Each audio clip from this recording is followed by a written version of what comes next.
It's Sunday, November 6th, 2022, and you're listening to episode 604 of Fear the Boot, a show about tabletop role-playing games and a little bit more.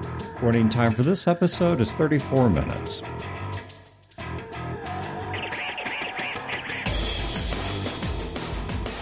Welcome to Fear the Boot. My name is Dan. I'm Brodeur. This is Wayne. All right, so right now, for those of you who didn't know, Brodeur's been talking for a while about making one of the worst choices of his life and moving to Oregon. I'm not even sure, where are you living in Oregon? I know it's not Portland. I'm not telling anyone. He's allowed to say. That's fine. No, that's not true. So we're moving in Southern Oregon. There's Medford, there's Ashland, Grants Pass, Rogue River, in that area. So we're going to be renting a house in the Ashland area while we look for land in Rogue River, where we will start building the Brodeur compound. My point here in telling this is that what we are trying to do is record as many episodes as we can with Brodeur before he leaves. So the fact that these episodes are going to be coming out in weird delays is not just because we're slow.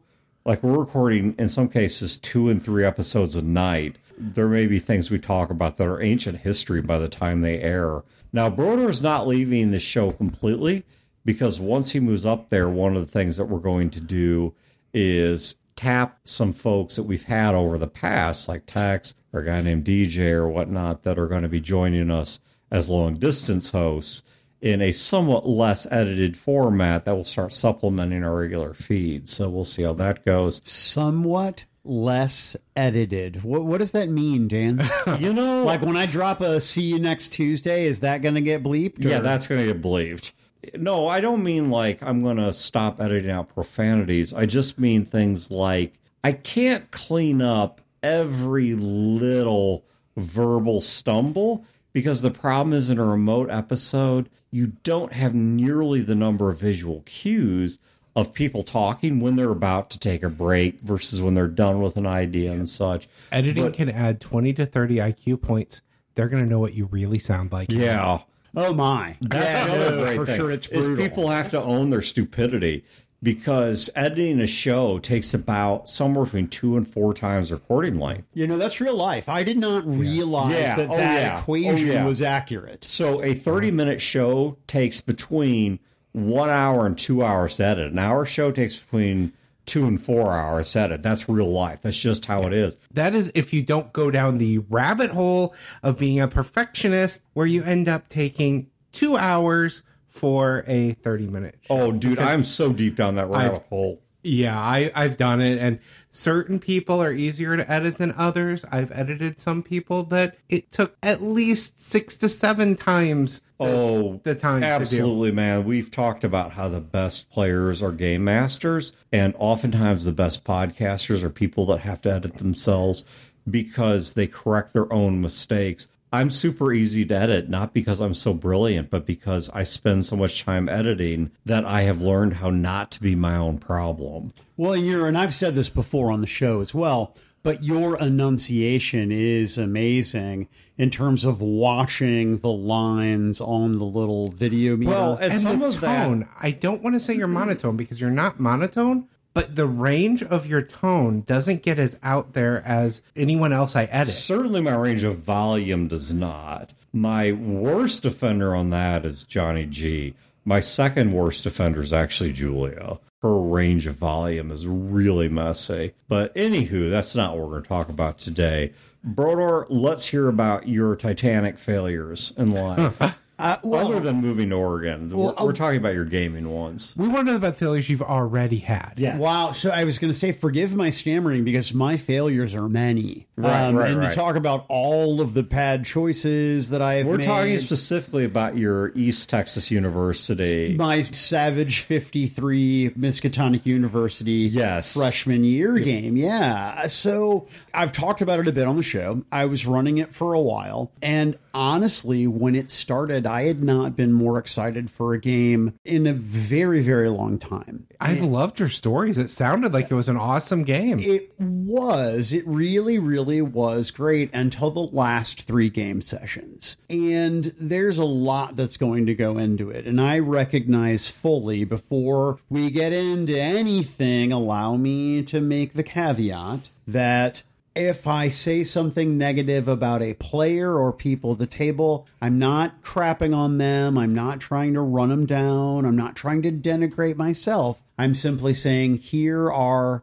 my observations as an individual. Yeah, and those observations may be correct, incorrect, or missing nuance. And on top of that, if someone had even perfectly honest observations, if I'll use myself as an example, there are times you would perfectly accurately observe me, and I'm screwing up. That doesn't mean I'm a screw up in general, but everybody tells lies. That doesn't mean everyone's a liar. In the same way, we may catch some people in this description. I've not heard it, so I'm admitting some ignorance here. Well, and I don't know about you, but I lie to no one more than I lie to myself. Yeah. For sure. Well, and I denigrate no one more than I denigrate myself. Also true for me. All right, so what do you think went wrong with this? So many things. There are so many factors And in the equation. I have to admit, I'm somewhat surprised because in the setup to this, every past episode we've done talking about your East Texas game has always sounded like it was going so well. It was going swimmingly. Yeah. It sounded like you were going like 70 miles an hour. Everything's going great, and you just hit a wall. So how did such a great dinner end in diarrhea? Well, like I said, it must begin first with not the last game session, but really the previous 2 game sessions. I just wasn't feeling my fire. I wasn't doing my best work, primarily because I'm stressed. I'm not sleeping. We're doing a lot of packing. We're trying to get all of these things done around the house for the move. And selling your house is so much more an insufferable pain in the ass relative to buying a house. All of the stupid things that you have to do and the hoops that you have to jump through. And it's been frustrating and infuriating and occupying so much of my time. And my game prep certainly has suffered. But I also think that, everybody's bummed that we're leaving. Everybody's bummed that this great campaign is coming to an end. And the energy wasn't there. Okay, that was what I was going to ask you, is to what extent do you think this is on you because of the fact that you're preparing to move and stressed out and all these other things, versus do you blame on your players either not bringing their best or maybe checking out or dealing with their own issues, whether related to the game or you moving or completely independent of you?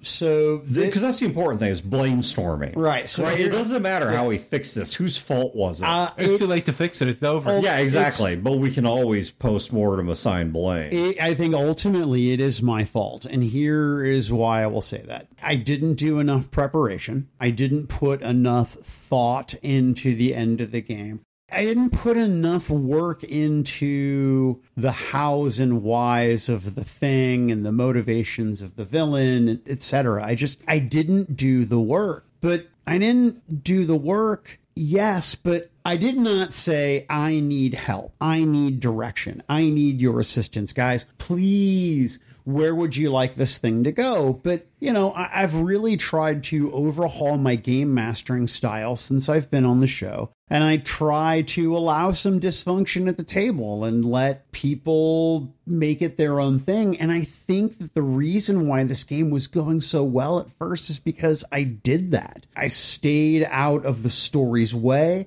I let it be about the PCs. I let it be their game and their world. But when it came to drawing a conclusion and wrapping it all up, one of my players even said to me, well, you're the game master. And I was like, well, wait a minute. Is this collaborative storytelling or not? Am I responsible for the heavy lifting or am I not? Because we need to pick. And if this is about me and what I want and me doing the heavy lifting, now I'm super pissed because I took my hands off of it so you guys could do what you wanted to do. And now that things are floundering, you're putting it back on me. Okay, let me ask a question. That shat my ass. Okay, let me ask a question just for sake of being fair to your players. Do you think on your part, maybe this was, for lack of a better phrase, too little too late? That they didn't understand how to take the reins because you had never let them have the reins before? I don't think so, because in this particular campaign, and I have the receipts, right? Like, 'cause I audio recorded all of it, right? Sure. So it's there. I stepped out of the way and did not try to wrest control of the wheel from the players. I really did try to. Okay, so it's not like this was their first dose of autonomy. No. And I would even make the argument that over my years as a game master being on the show, that the player autonomy at the table has grown significantly from 10 years ago when I was first on the show. See, I wondered if it was something different in that you give all the room, that's just how I game master as well. But at this point, you didn't necessarily have an end time frame. And now suddenly it needs to end. When naturally, if the game progressed, it would go on a lot longer than just these 3 sessions to wrap it up. No, for sure. So I think that then adds some pressure back on to you, because you want it to end positively for all the players, and you suddenly have to get to an ending. It's like f***ing somebody for the first time, right? Like, there's all of this expectation and nerve, and you want it to go right, and that just applies additional pressure to perform. Yeah, I wondered if maybe you fell into some of your old habits a little bit, but more than that, the players suddenly knew this is ending, this is wrapping up. So they kind of expected you were going to take that last leap over the finish line because you were the one wrapping it up sooner. I think that is an excellent observation, because I think there's a lot of truth to that. And not only is there a lot of truth to that, but I did not live up to that expectation. And I knew that was going to be the expectation, right? I knew that the onus of wrapping everything up was going to be on me, but I tried engaging via text to get advice on what would you guys like to see in terms of... That was a question I was going to ask. What are the big mysteries? What are the big hooks? What are the big empty areas? And out of the 5 people, only 2 of them even texted me back. Okay, see, that's on them. That's on them. And now, one of them gave me an elaborate thing that I could have done a better job of working in, but I just felt like, I don't know, man. You guys can't answer a text. I'm with you, man. That's on them. Not entirely, though, because I think Wayne's absolutely right. After years of being conditioned to gaming with me in a particular way, I really do think that they were expecting me to have something fair enough, I framed guess. out, and I didn't. Okay, and you can maybe say there's a little bit of dual fault here in that you create an expectation or a pattern, and they didn't know how to behave when they were outside of that expectation or pattern. And we're also going from what would have been a organic end to a campaign when it reached its natural conclusion to an artificial end where it's got to be shrunk down. Okay, so I can think back, and I'm trying to think the long campaigns I've played in, not that I've run. The one that comes to mind most immediately is one we have probably beaten to death, which is the Gnarl Sir William game. And if Chad had come to me and said, I'm going to end this campaign in 3 games, what are the things you want to see explored or wrapped up? I could pretty easily tell him what those things are. And I don't know if he'd get to all of them in 3 games or not, because some of them I think are stories that would take more than 3 games to unpack. It'd be sort of like the second season to Jericho, for anyone who watched that show, where they had one season, it was like 22 or 24 episodes. It was brilliant, some of the best TV I've ever watched. And then they came back for season 2 after canceling season 1. They only gave them 6 episodes to wrap up what I think was supposed to be like 5 seasons of material. And it was so rushed. It was so abbreviated. But I don't blame the show writers. I mean, they did the best they had with the space they were given. But the point is, if Chad was to ask me that, I could at least answer it. To this day, Chad has the attitude of once I'm done with something, I'm done with it. I throw it away, I move on. And so I know that campaign will never be revisited, at least with Chad as the GM. But I could still tell you to this day, plot lines and major areas of interest I had in the course of that campaign that were raised in that campaign. Not ancillary things I thought of later, but things that were a part of that campaign that I would love to see a GM go back to and explore. I don't feel like I got to finish Gnarl's story. Yeah, definitely didn't get to finish Sir William's. Yeah. He had an arc coming up. And he had things that he was doing in our off season when Chad did his time jump. Yeah. That never got addressed in game because we didn't get to it. And so I guess, Brodeur, in your case, that's what I was trying to understand is to what extent is this, regardless of whose fault it is originally, whether it's from expectations you set and things they're used to versus their actual behavior, did this ending of this campaign fumble because you failed to run the end of a campaign or because they failed to express what it was the end of a campaign looked like? I think that if we were going to put numbers on it, that I would have to say that it's 80-20 my fault. Really? Yeah. Because from what I'm hearing, I'd go the other route. That this is at least 60-40 their fault. They couldn't even tell you what they want. Do you think that it was a failure on their part to communicate, even if prior to that is you create a failure to believe? Do you see what I'm saying? I don't know. Did your game involve a lot of mysteries? It did. It was a lot of mystery and a lot of RP. It was not a lot of dice rolling. Right. In fact, there were plenty of nights where they literally built up large relative to how many bennies you would normally have. But, they're earning bennies, but not really burning bennies. Right. I would guess that for a vast majority of your players, if they would have given you an answer, it would have been, I just want to see the end of the mysteries. I just want those solved. And not that they actually wanted anything in particular. They wanted him to be able to finish his mysteries. On the flip side, like if I go back to the Gnarl Saren Sir William game, my issue with that was not a lack of mystery resolution. Now, there were some mysteries I was curious about, because we'd come to gather there was something occurring on the moon that we weren't being told the full story about. And Chad later told me what some of that story was. But there were things with my character that if Chad had told me there are 3 games left of this, what do you want to see resolved? I could have told him things just about my own character that I want to see completed. I don't even know what those would have looked like. And once again, I'm not sure 3 games would have been enough. But I at least could have written down what it is I wanted. Yeah, I think it depends on the game, because for that game, it's the same here. I had a lot of things with my character I would have wanted to see resolved. But I think when it comes to the end of, say, the Skies of Glass AP game, I gave you ideas for my character where I kind of wanted them to go.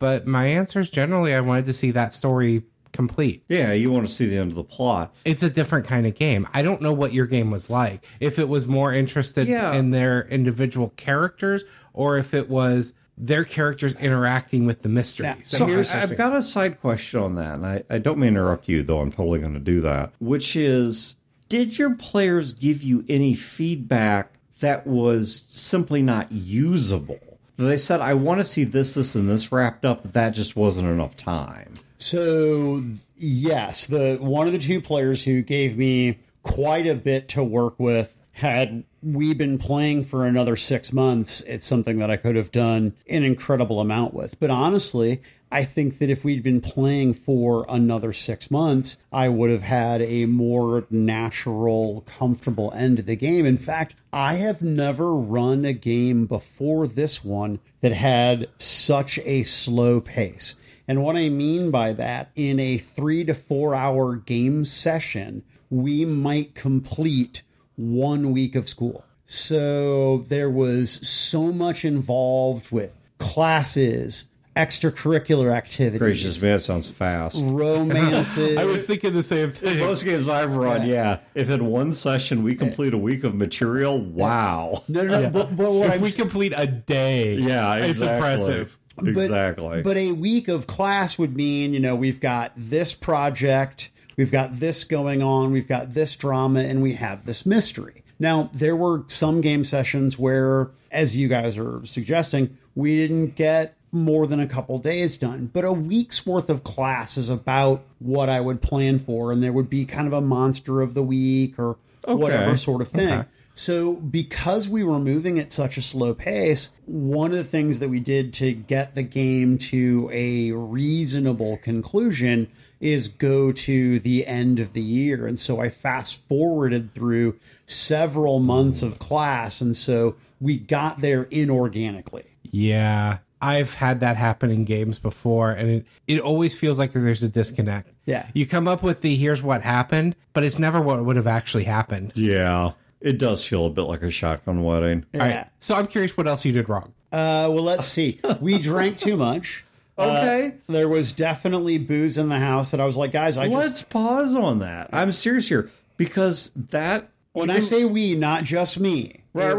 We. Right. No, and I'm not. 4 out of the 6 people were drinking. Right. Your problem is that you're moving to Oregon, not that you consume intoxicants. Yeah. No, I'm a good substance abuser. So I'm high functioning for sure. My question here, because this has been something of a backroom debate that I don't think we've ever talked about on the show regarding Fear the Con, is should we allow alcohol or not? Because I won't name who's who because I don't want people getting uppity towards one host or another. But some hosts are like, look, let people do what they're going to do. If it becomes a problem, we'll deal with that individual. There are other hosts that have been like, no, this should be much more serious. We don't want to risk those issues. There should be no alcohol at the convention. Bacchanalia. Well, and that's not the recent Fear the Cons where we aren't providing the alcohol. Right. This was back when we used to provide alcohol. Yeah. Well, even still, there's some question of should we be allowing it in there. But yes, you're correct. It was a bigger issue when we provided the alcohol, which we don't currently do. But so, Brodeur, I'm curious, to what extent and in what way do you blame intoxicants? And the reason I'm asking is I've actually been told there's a technical term for this, and I don't know what it is, so I just call it the bowling phenomenon. Oh, no, bowling. Because billiards, dartboard, you name it, I know exactly what you're saying. If I go out and I bowl completely 100% stone sober, I will not break double digits. If I have too many drinks, I will not break double digits. But if I get just a couple of beers in me, I'll do 100, 150 points, easy. And it's interesting because they've observed the same thing in corporate environments. So they don't want to encourage corporate drinking for a variety of reasons. But they found people that are in a variety of roles, project managers, programmers, whatever, that 1, 2, 3 beers, they actually get better. Too many beers, they get crap. It's stone cold sober, same thing, they're crap. So I am curious, to what extent and how do you blame intoxicants for what occurred? I will say this. I was too intoxicated by the end of the evening to run an effective game, but the only reason that I got that intoxicated is because it wasn't going anywhere anyway.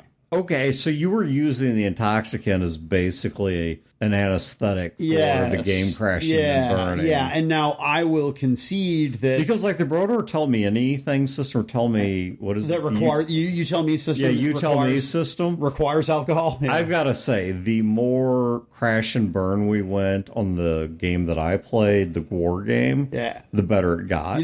You know what it is? I think that, again, it's a lot of factors, and I know I'm all over the place, but I really do think each one of these contributes to the equation. But yeah, I don't know. I was just sad, and I was just bummed out, and I just wasn't feeling it. And frankly, I should have said at the beginning of the night, I'm like, guys, I know that this is the last game session, and I know this is going to be hugely disappointing, but I just don't have it in me to run the game. But I wanted to try, right? Do you think it would have been better just to narrate an epilogue? Just to say what questions you guys have? Yes. Hey, I'm having to move to whatever Oregon, and I am not going to be able to finish this campaign. What questions do you guys have? Do you want to know how I was thinking about handling so-and-so's character or this or that plot point? Yeah, in retrospect, I think that would have been a much better way to do it. And it certainly would have been conducive to us hanging out and having a few drinks. I do think, just out of all of the times I've gamed with people drinking, for a comedic game or a light game, it isn't much of an impact. But if you're trying to run a serious game, it is a much bigger impact. No, I agree with you, Wayne. I think, going back to the bowling phenomenon, once again, I forget the technical name for this, that I think there is this sweet spot where if you're trying to run a serious game, 1 or 2 drinks loosens you up to the point that you get into the RP, you stop feeling so silly about making funny voices or whatever, and you get a bit more real about the game. But there is definitely a point where you get too many drinks in, and if it's a serious game, it falls apart. Comedic game doesn't matter. That's why con drinking is okay. Because most of the games of the con... They're designed to crash and burn. They're designed to crash and burn. The best stories are about how they crash and to be fun one-shots. But yeah, no, I will say, as someone who overindulges in the intoxicants, that as a general rule, keeping them away from the gaming table is a good idea. Because... it does. The only thing I think it might help with, where I could have somebody obliterated, whether it's alcohol, weed, whatever, and actually run a better game, would be horror. Because they become far more susceptible? Yes. Influenceable? That's what I'm looking for here. Well, and it also depends on the person. Yeah. I've got one player that when he drinks, he gets tired afterwards. Oh. And then it's a hard time keeping him awake or focused. Yeah. No, I'm with you. Well, my tongue gets heavy, right? So when I'm drinking, I mean, even after a couple beers at dinner tonight, I can feel that it's like this bloated thing in my mouth. And so enunciation becomes more difficult. Yeah. No, I slur my speech and that sort of stuff. I'm picking up what you're putting down. Yeah, there's a certain level of marijuana. There's a certain level of high where I'm like, okay, that's my sweet spot. I should game master now, but I shouldn't smoke anymore. Yeah. And with alcohol, I mean... couple shots right at the beginning of the game, that's fine. But yeah, by the end, it just, Yeah, same for me. There's a point where I become lower inhibition, looser, more honest, more engaged. And then there comes a point where I'm just disconnected and out of my mind. And it's not conducive to anything but a comedy game or a game like a one-shot that's meant to crash and burn in a spectacular way that... somebody blowing up the ship with everyone on it's a hilarious ending, not a ruinous action to a 5-year campaign. So, out of curiosity, have you talked to your players since the end of the campaign? No, I have not. Just hoping to deduct Oregon and forget they exist. Not forget they exist, but yeah, I was hoping to avoid the conversation. The big reason I ask is because I look at my own GMing and I look at the things I think I did horribly. And then I started interviewing all of my players. Yeah. I asked them their input. So I'm curious, if you went to your players, would all of them be as dissatisfied with the last 3 sessions as you are? Here's what I will say in reference to the last game in particular. When I was leaving home, my wife's like, hey, do you guys have a topic for tonight? And I was like, yeah, I think we're going to talk about how I really shit the bed on the last game. And she's like, oh, okay. Oh, wow. That's cool, dude. Yeah. That's cool. So I suggest shooting her, except that doesn't work. Yeah. Sometimes you actually are right when you think negatively about yourself. Wow. Okay. Yeah. So I was going to say what Wayne said is completely true. Yeah.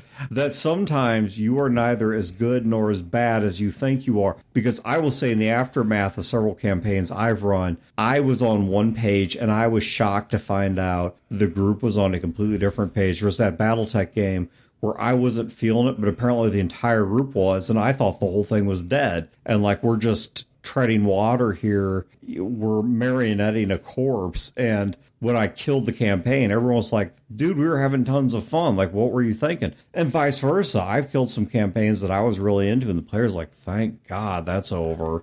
We were so sick of that. Even if this last session was particularly bad, I'm betting they didn't think the 2 sessions before were as bad as you think they are. Right. That's probably true. But yeah, I've seen that firsthand with you, Dan. I remember a Epoch of Rhisos game that we were all really into, but you weren't feeling it, and you didn't feel like you were motivating us. Well, there were some other things going on. There were other things going on with that, but you kept thinking this is just a horrible game, and the players were all enjoying it. There was some intra-player dysfunction that skewed my perception of that campaign, and I'm not going to get into it because I don't want to get into a bully pulpit. No, but the overall point is you had a far more negative opinion of the game you were running and vice than the versa. Players that were running. I've had far more positive. But now, typically it's the other way, because like you, Wayne, I'm way too hard on myself. Usually I'm hating on a campaign that the players love. It is very rare for me to love a campaign the players hate, because I'm so down on myself and so sensitive to people. I will only say it has happened, but it is by far the exception. For me, the rule is I tend to hate on campaigns that the players are enjoying and then kill it and be like, I'm doing you guys a favor. And everyone's like, what are you talking about? That was our freaking favorite dog we've ever owned, and you just old yellered him, and that was not the right move. And I'll be like, oh, okay, well, crap. So to wrap this one up, so Brodeur, you feel like your players didn't give you enough insight into what an end of the campaign looked like. I don't want to blame them. I don't want to say they didn't give me enough insight. Is that the way I should frame it is that I should have been more direct and insistent and specific about, guys, I need your help in terms of what you want answered and what you would like to see a conclusion of the game look like. Gotcha. That was something I was going to say, specifically when you talked about trying to give them nudges and things. I think a lot of players don't even know how to answer, so they need very direct, specific questions. Specific questions. If you frame it so it's not, what would you like to see, and more very directed questions, you're more likely to get answers. Are there any holes in your background we've not wrapped up? And if you have to remember something, what about Uncle so-and-so? What about this side plot? In terms of my plot, what do you want wrapped up? Specifically, here's a few things you might consider. And I don't know, maybe giving them some talking points might draw out a little more insight. I don't know. I didn't see the email or message you sent because I'm not in this game, so I just judge. But more time to prepare for myself. I mean, I should have made it a priority to put more thought in the game, and I didn't. Now, that's not to say that I've had a lot of free time as of late, but I should have made it a priority to put more work into the game, because that certainly was my intention. But also, knowing how quickly things were coming to an end, I probably should have done exactly as you were suggesting and done some sort of epilogue game where we talk about the end of the campaign and how things wrap up, as opposed to trying to run that one final adventure. I think that was probably the biggest mistake. All right, cool. That's where we're going to go ahead and end this one. So if you're wrapping up a campaign, maybe there's some things to think about in terms of asking direct questions, or maybe just don't move to Oregon and just stay here with the people that love you. I was thinking that, and I'm not going to conflate myself with Stephen King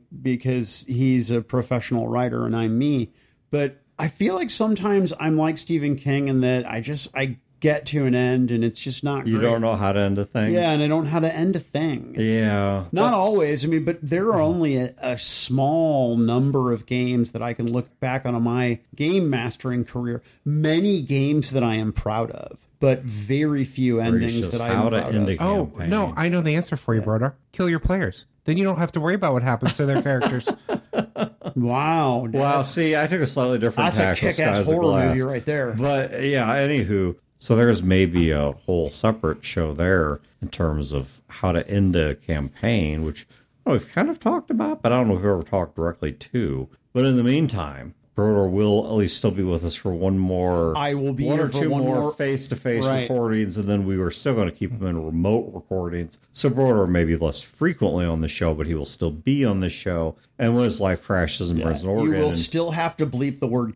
Yeah, exactly. And then when Brodeur finally crashes and burns his life out there, and I've turned the old recording studio into a second bedroom, he's going to be living with me anyway. Dude, listen. So I'm looking forward to it. I have a plan. I'm not leaving Oregon. Yes, you are. I'm looking forward to it. So as for the rest of you guys, thank you for tuning in, and we will catch you next time. This has been a production of Fear the Boot, copyright 2022. Listeners are free to use this episode in a non-commercial endeavor, so long as credit is provided to feartheboot.com. You can find previous episodes and other resources at feartheboot.com. If you wish to support this show and its related endeavors, you can do so at patreon.com/feartheboot.